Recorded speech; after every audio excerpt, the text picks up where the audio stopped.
The main argument in favor of the impossibility of our posthumous existence is the statement that no one has ever returned from the other world. It's hard to disagree with this.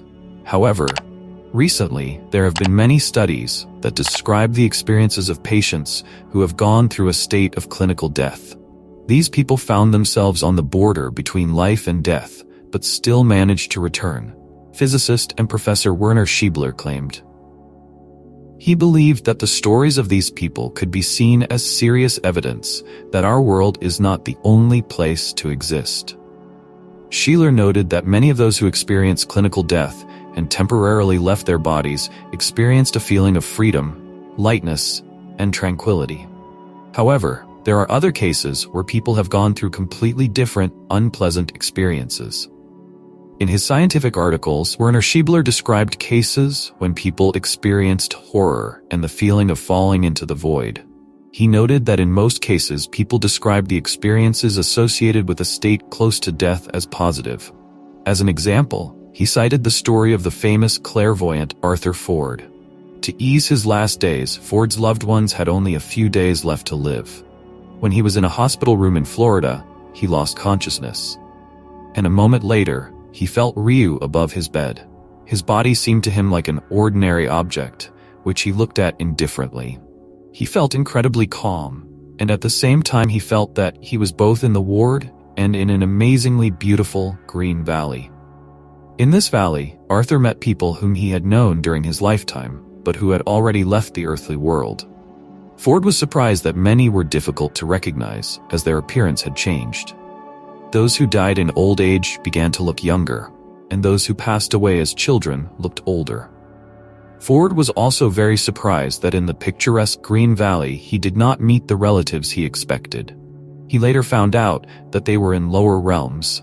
At some point, the valley disappeared, and Ford found himself in an unfamiliar building surrounded by strange creatures. He realized that these creatures were discussing his life. One of them noted that he had not fulfilled everything that was intended to be done on Earth. At that moment, Ford realized that he would be sent back to a body plagued by illness.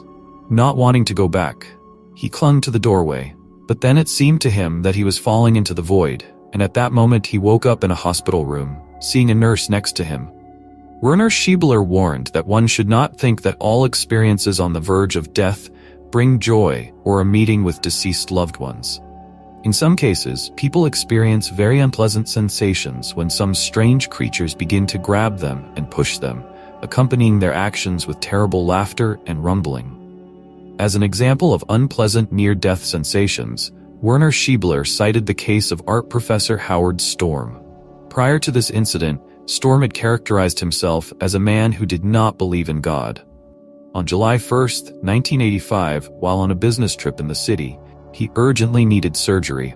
While waiting for medical help, he suffered a clinical death.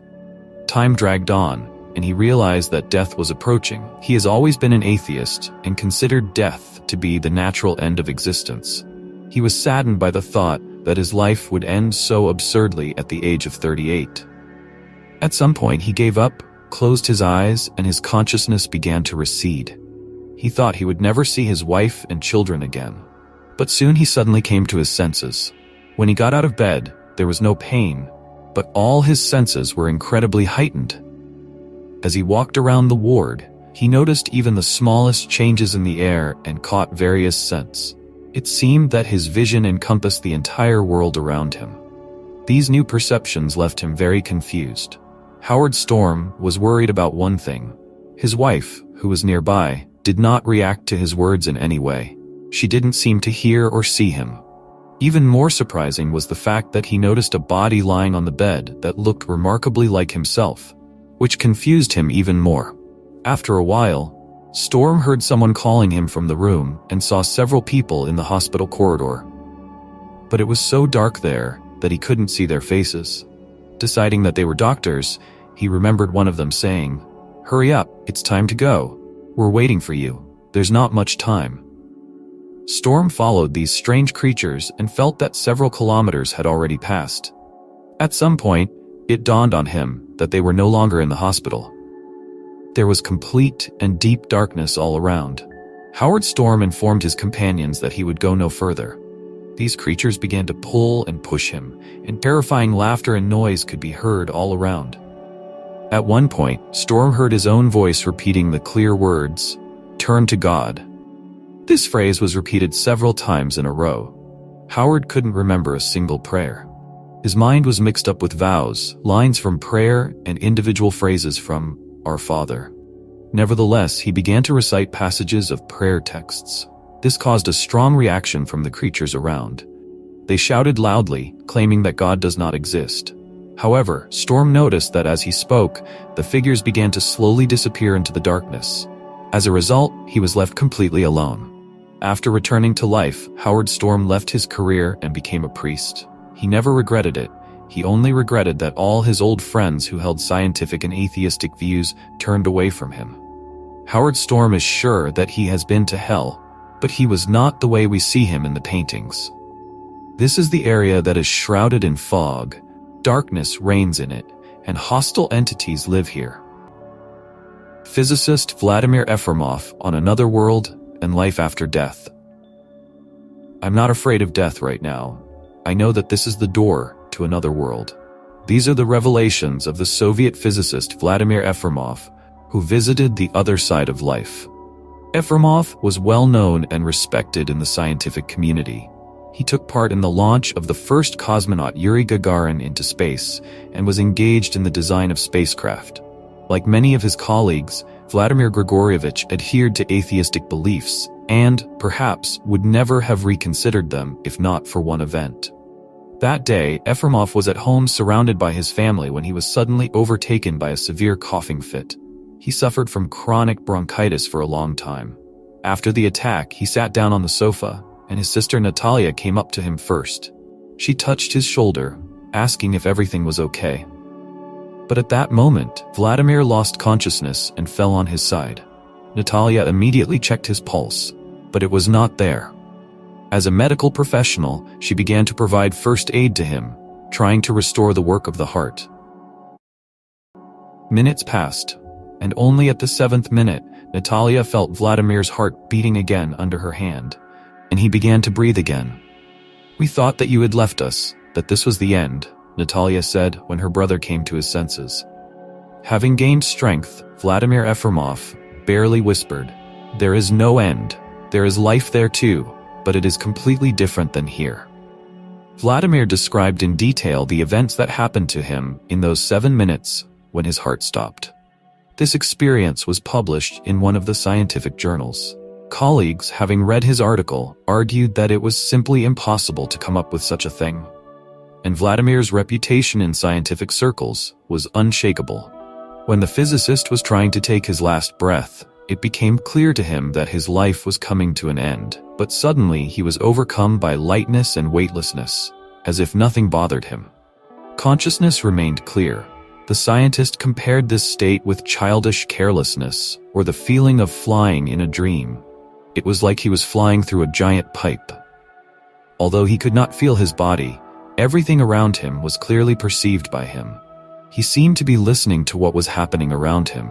There was no fear or excitement. On the contrary, he was filled with a feeling of deep peace and joy. Everything seemed new and exciting. "My mind was empty," Vladimir recalled. There was no time or distance in this space. The world seemed to curl up into a tube, in which soft light streamed everywhere, casting no shadows on the walls of the tube. Vladimir saw some structures resembling uneven terrain. It was impossible to determine where the top was and where the bottom was. During the flight through the tube, he could reflect, observe, and remember what was happening. "If I am able to think, then I continue to exist," he reflected. The scientist retained control over himself and was even able to return back. He saw the area he was flying through again.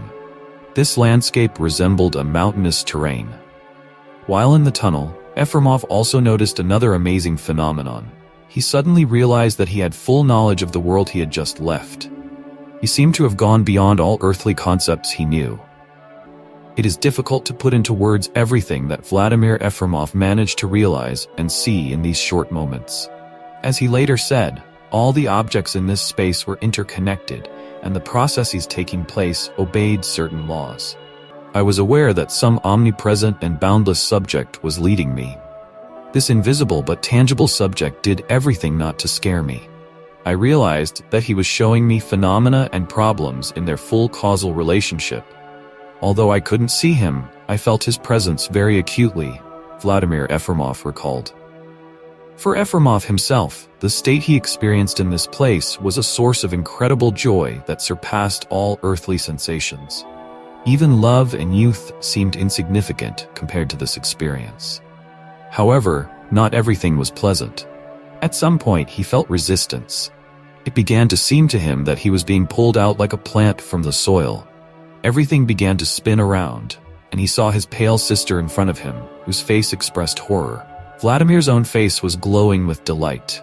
He told his loved ones that now he is not afraid of death, as it is the door to another world. Write in the comments what you think about these words and whether you believe in life after death.